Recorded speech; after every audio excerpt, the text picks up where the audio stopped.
Want to make eye-catching YouTube thumbnails that grab attention, but you're on your phone and don't know where to start? Stick around because in just 60 seconds, I'm going to show you how to make a professional-looking thumbnail right from your mobile device. No fancy tools needed. First things first, grab the app Canva or Pixlr. Both are free and super easy to use. Let's open Canva to get started. Here, search for YouTube thumbnail templates. You'll see the perfect size 1280 by 720 pixels. Select one. Now let's pick a background. You can either choose a solid color, a gradient, or an image that represents your video. Tap on background and pick one. If you're using a picture, upload it from your gallery, or just grab something from Canva's library.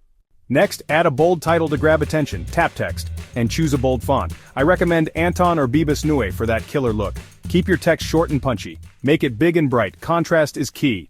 Want to add more pop? Add icons or images that represent your video. Tap on elements, search for what you need, and drag it onto your thumbnail. Lastly, adjust everything. Resize your text, position your images, and make sure everything looks crisp. Play with filters if needed. And boom, your thumbnail is ready to roll. Now you're ready to create thumbnails that will get those clicks. If you found this video helpful, drop a like and subscribe for more tips like this. Catch you in the next one.